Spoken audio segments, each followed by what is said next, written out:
Hello everyone, and welcome to a new episode of Gaming in the Wilds, a video games podcast about games from the interesting, artistic, creative side of the tracks, from indie to AAA. My name's John, I'm your host. I'm a journalist based out in Reykjavik, Iceland, where the days are starting to get a little bit lighter. It's been chilly but not freezing. It's kind of okay. It's not been a horrible winter so far, although there is a lot of winter left, so don't hold me to that. It's been a quiet week for me, as usual. Did a little bit of work this week, did a little bit of writing. Been doing some biographies. I did a biography for my friend Bára Gísladóttir, a wonderful Icelandic musician. So I've been keeping myself busy, but there's been plenty of time for games, and I've been dipping in and out of quite a few different games this time.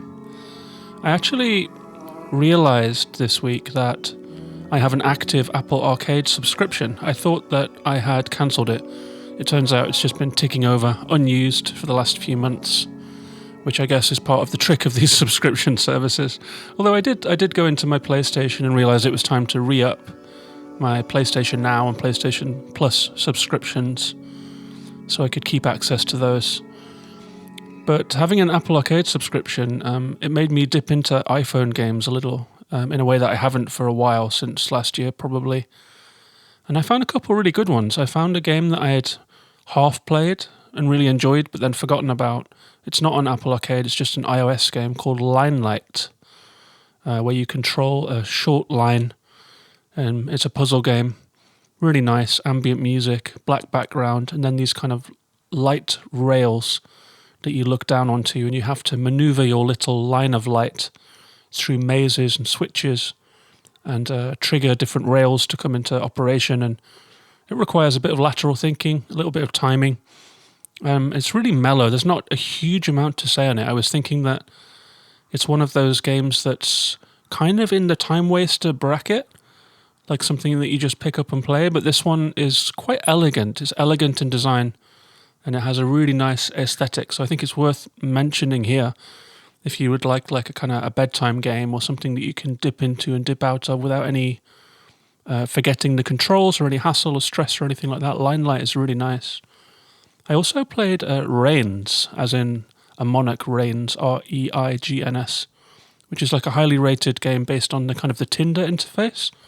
You make decisions by swiping left for no and swiping right for yes. And you're the king of a court, and your different subjects and courts people come to you with questions like, the general comes and says, should we go west and defend the border? Or the magician comes and says, I've been working on some special things, should I continue? And you have little gauges for your money, your military strength, the strength of your religion, and the strength of the populace. And they all go up and down based on your decisions. And if anything gets to the top or the bottom, then you'll die in some hilarious way. So it's a resource management game based on simple swipe left, swipe right mechanics. And I had fun with that. I played it for a few hours. But I had a few problems with it too. Sometimes the outcomes of the decisions felt like the opposite of what you intended, which is always a little bit frustrating when you're playing these kind of games. Like you know that one choice will end your game, so you try to avoid it or avert it, but the questions aren't clear enough and the outcomes aren't clear enough, and you end up killing yourself. And that happened a bunch of times in this game. I got kind of mad with it by the end. It became a little repetitive, so I was a little bit surprised because Reigns is such a well-loved and well-rated game. But I was glad to have played it. I think that's a really cool way to use the iPhone as a games tablet. And that's kind of the theme of the show today, a little bit, because I also have been meaning for a while to do an episode about If Found, the game that won at the Game Awards in the Games for Impact category in 2020. So I'm going to talk about that game today. I'm also going to talk about a few Apple Arcade games that I dipped into. I dipped into Necrobarista, really cool visual novel. It's kind of a story game. There's not a lot of decision making, and you can't really change the course of events as far as I've encountered in my couple of hours so far. But it's so beautiful to look at and relaxing to play. It has a very ingenious mechanic of when you tap the screen, the text continues, but the cut, the angle, the cinematography, the shot will change. So you kind of feel like you're controlling a film. It's an ingenious way to make you feel like you're having control whereas visual novels often you're just hitting a button to scroll text and then clicking yes or no, or picking a dialogue choice. This one makes you feel very involved in the story as a director almost. It's really cool. I'm looking forward to finishing that one. I also downloaded Guildlings, which I've heard some stuff about. It's by the company that made Threes, the puzzle game, the card-based puzzle game. But it's a really nice mini RPG that kind of fits into the palm of your hand, fits into the phone screen. It's designed for that, uses the touch screen for movement and so forth. So the second game I'll talk about will be Guildlings. And I also downloaded a bunch. I downloaded some games I've been thinking about getting for a while or had a vague curiosity in, such as Alba, What the Golf, Little Orpheus, and a really beautiful looking game called South of the Sea. So I'll be playing all of those across the next couple of weeks. So expect a few more Apple Arcade and phone-based games to pop up in the podcast. But before I move on to talking about If Found and Guildlings in more detail, a little bit of housekeeping to get out of the way. First up, I'd like to say thank you to Jude, aka SuperJude81 on Twitter. That's Jude, Joode, who bought me a coffee on Ko-fi, the funding application, the creator support application. And Jude bought me a coffee. You can go to ko-fi.com, that's ko-fi.com/gaminginthewilds, and throw me a coffee if you like, or you can find lots of different content creators on there.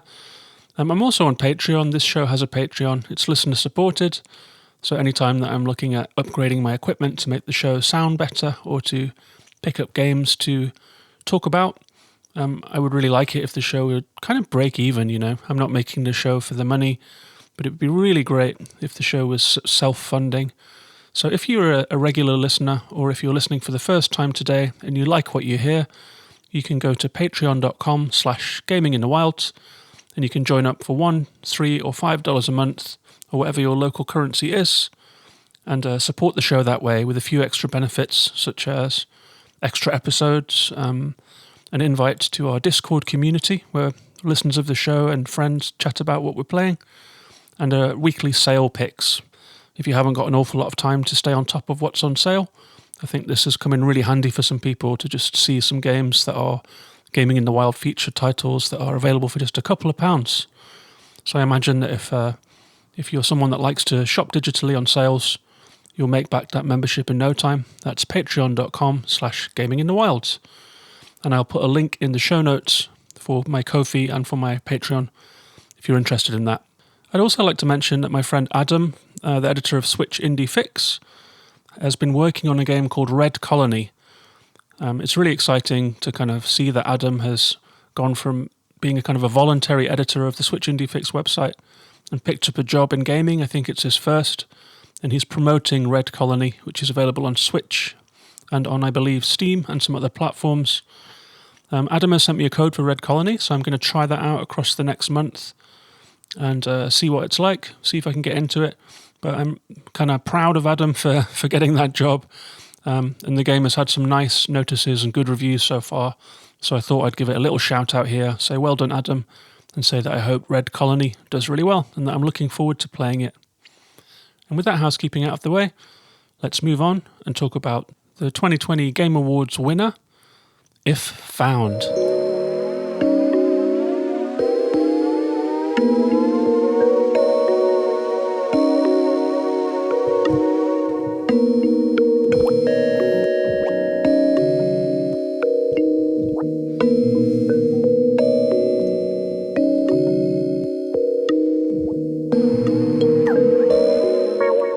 So If Found came out, first of all, it came out in 2020. It's by a company called Dream Feel. It's published by Annapurna Interactive, and it came out, first of all, for iOS and Windows, and then was shortly after ported to Switch.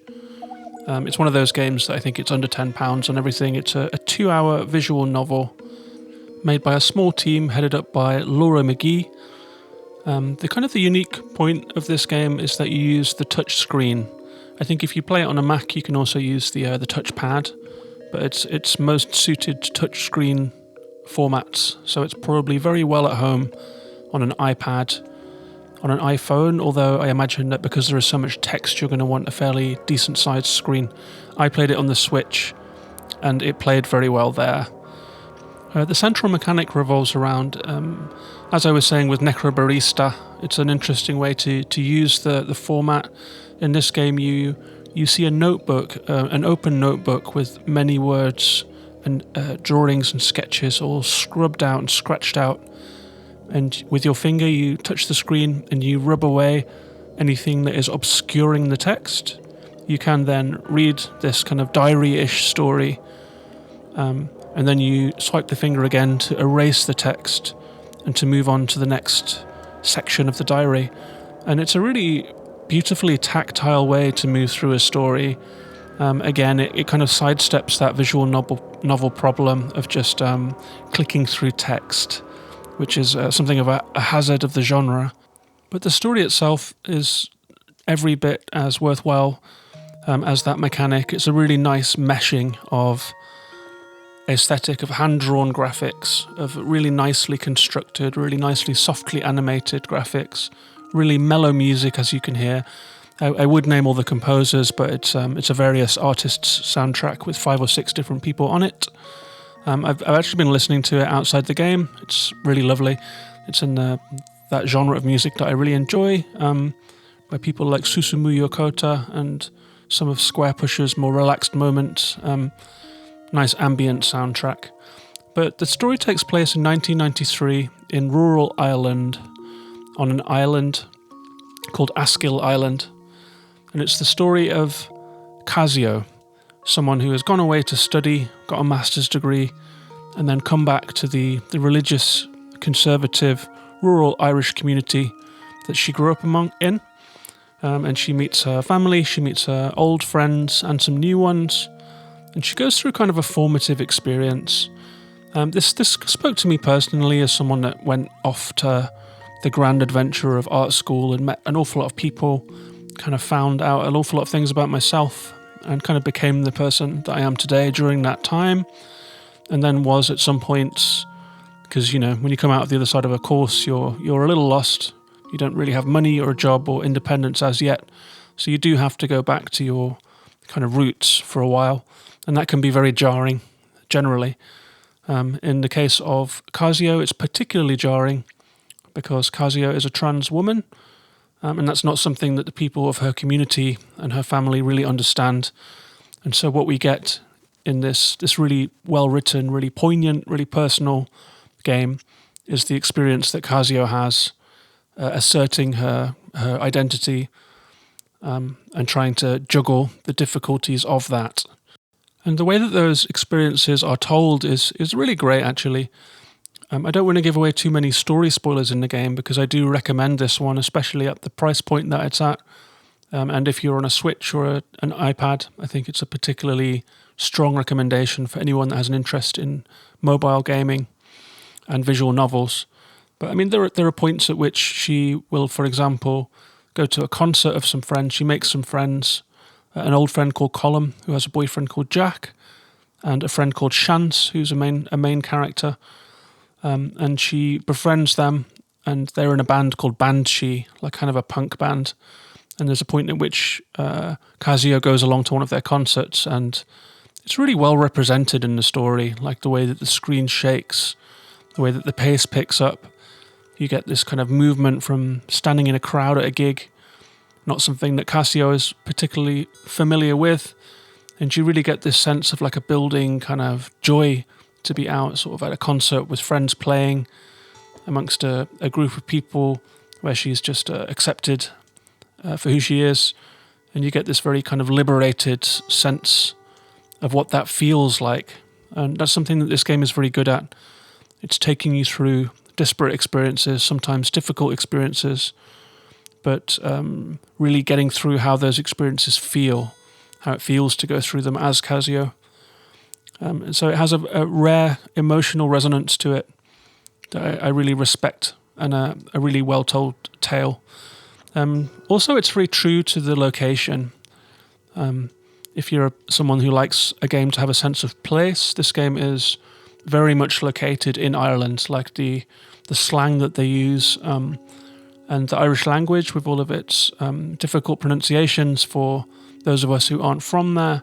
There is kind of a wiki text system in the game, so if there's a cultural reference you don't get, like an old 90s TV show, or some old 90s music, or snacks, or names that don't appear to make sense on paper to English-speaking eyes, then you can tap on that word and get a little information box that will pop up and fill you in on the details that you're missing.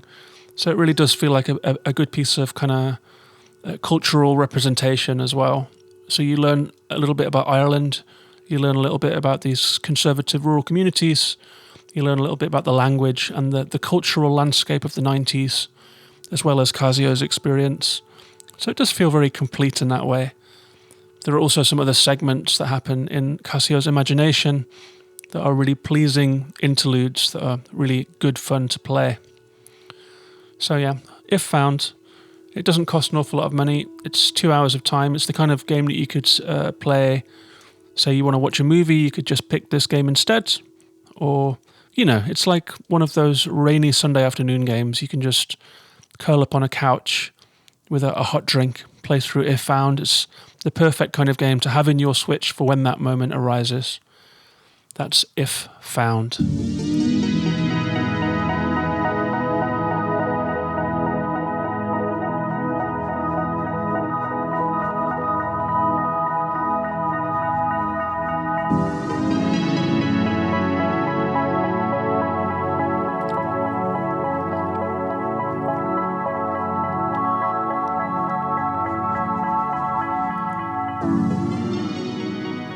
The second game that I'm going to talk about today is the Apple Arcade title Guildlings, which came out in 2019. It's by Sirvo, S-I-R-V-O, who made the game Threes, which I actually wasn't aware of, but it sounds like it was a pretty big deal at the time. It's like a card game where you shuffle cards around on your phone screen, adding a 3 to a 6 to a 9, adding 9s together to try and keep enough clear space for new cards to come in.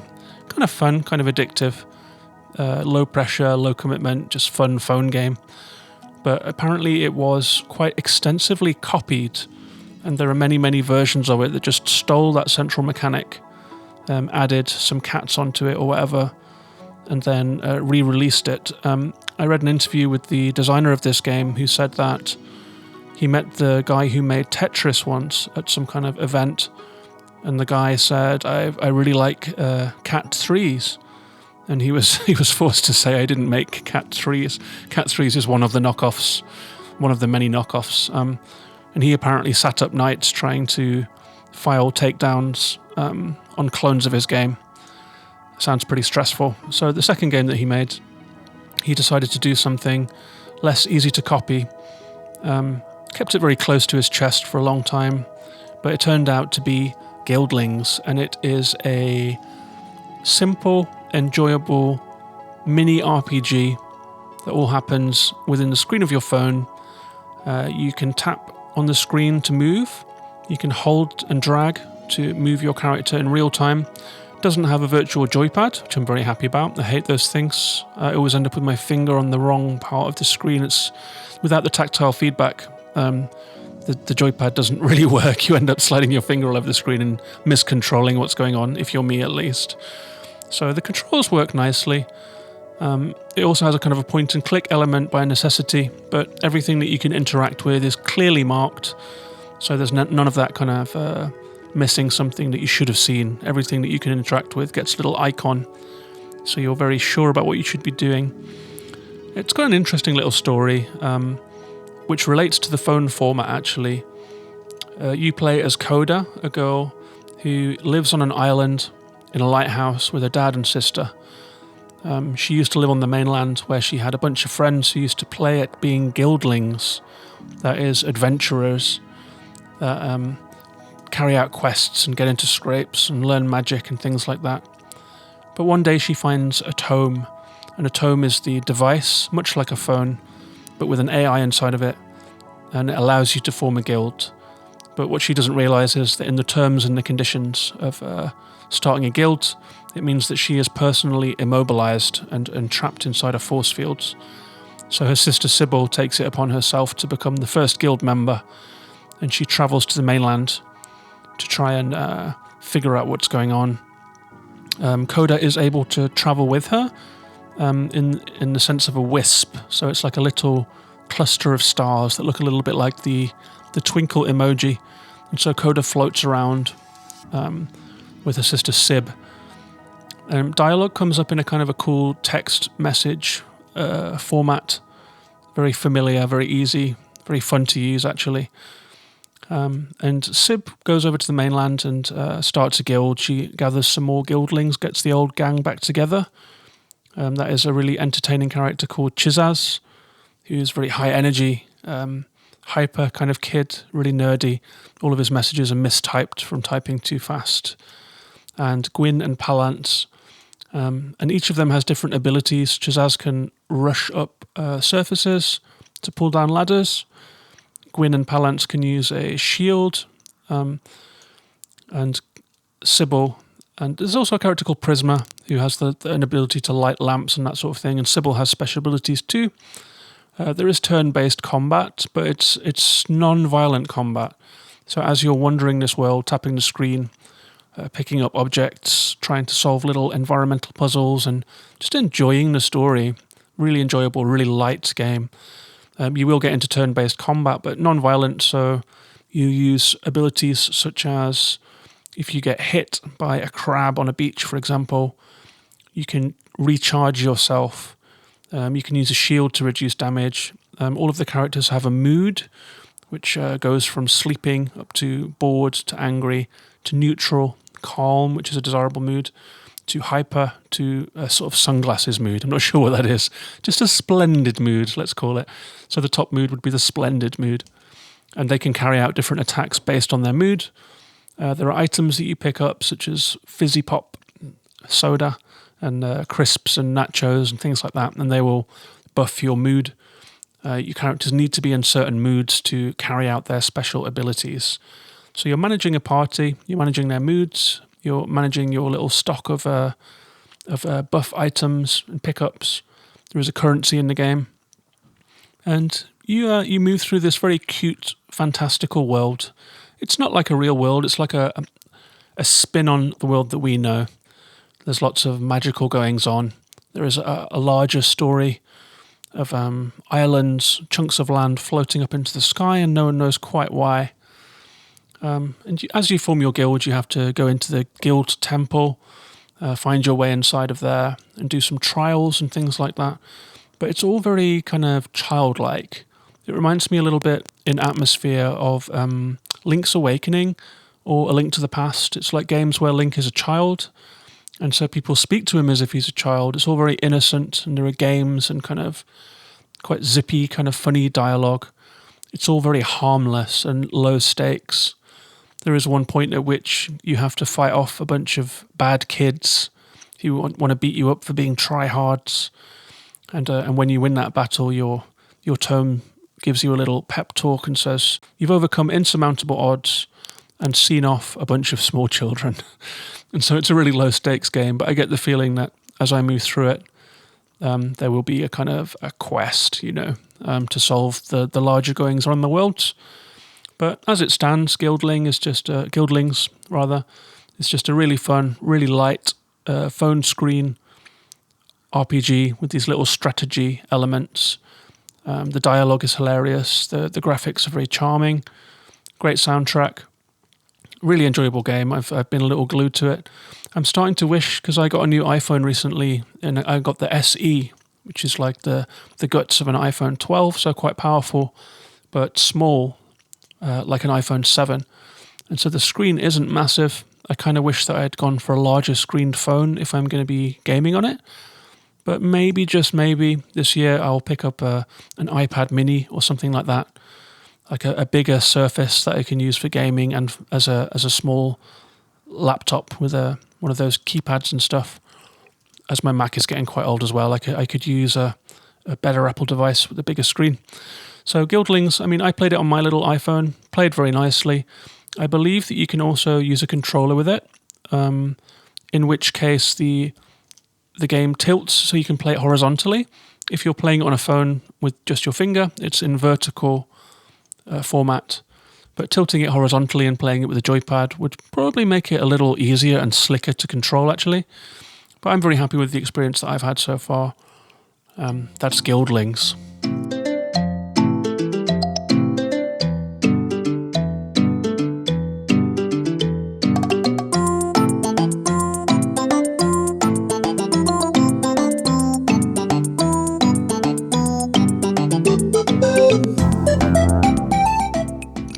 I should have mentioned that this game also has a very charming soundtrack by Pedro Silva, a very playful, computer gamey kind of soundtrack. And it does feel like a nice, gentle game. It could be like a Nintendo game. It has that Nintendo atmosphere. So you know what you will expect if you get it. It's just very chill. So that's the games that I was going to talk about today. I have also played a couple of other things. I picked up a few games in the sales. I picked up Yakuza 0. I've been watching people talk about the Yakuza series forever, as I'm sure a lot of you have too. So I thought I'd give it a try. It's only $3.99 in the PlayStation Store. Played a couple of hours of it and had a good time. Just like a 3D beat-em-up game, fighting game with some story elements. The story is quite cool actually. It's like a gangster tale. And there were some of those funny quirks that the series is known for, like suddenly doing karaoke and having to play a rhythm game. It didn't really grab me. I'm not like dying to play it again, but I had a good time and I will play some more of Yakuza. So maybe I'll talk about that one in the future. I also picked up Resogun after playing Nex Machina, and pronounce it correctly this time, and had a really good time with that. It's a old style shoot 'em up where you just fly around a kind of slightly flat environment that's made to look 3D by some ingenious use of graphics. It has amazing explosions and good bosses and stuff. It's very much in that Housemarque brand. Doesn't feel like quite up to the standard of Nex Machina, which is just a really stellar example of the genre. But I have enjoyed playing Resogun in the sessions that I've had, and I'm going to try and push through to the end of that one. These games tend to be quite short, the Housemarque games, and they tend to just ramp up the difficulty to keep you interested that way by playing through at higher difficulty levels and with more of a challenge, which I quite like. I quite like having this kind of beginner's playthrough on the lowest skill level, and then you have like an experienced playthrough, which is the base level of difficulty. Then if you still want more after that, there is this veteran difficulty where it's faster and harder, more bullets, more enemies. I had tried to play that one on Nex Machina and got my ass handed to me. I don't feel like I'm quite at the level to be able to get the veteran trophies under my belt. But I will play Resogun, and I'll play more of Yakuza. On the Switch, I'm playing Immortals Fenyx Rising, having a good time with that. Nice Breath of the Wild, heavily Breath of the Wild influenced ARPG. It's an action-adventure, more than an RPG really. But I'm having fun with that too. I think that's going to be in a future episode as well. So those are all the games I've been playing this week. It's a short episode this week because I've been playing some quite light, attention-light games. Maybe because I'm getting back into the swing of working a bit more. But I do always look forward to making the podcast, to checking in with everyone, telling you all what I've been playing, talking to you all on Twitter, and if you are Patreon supporters on the Discord as well. I will reiterate that if you've enjoyed this show, if you'd like to support Gaming in the Wild, patreon.com/gaminginthewild is the place to do that. I'll be back next week with another show. Not quite sure what the game will be yet. I am due to make a Disco Elysium episode, but I haven't played that game for a month. I played it in December, and it's so complicated that I feel like I would have to start another playthrough just to get my head back in the game. So Disco Elysium has got a pin in it for the moment. I'm also planning this Immortals Fenyx Rising episode with my friend Sam. I'll check in on Sam and see how far he's got. If we've both got like 10 or 15 hours in the game, maybe that's a good point to talk about it. I believe that's about the halfway mark. So we'll play that one a little more. But also these Apple Arcade games are really short and pleasant, so I might power through a few more of those and talk about those next week. We'll just wait and see. So thanks very much for listening. A pleasure as always. Back next week with another show. Take care of yourselves and each other. Bye-bye for now.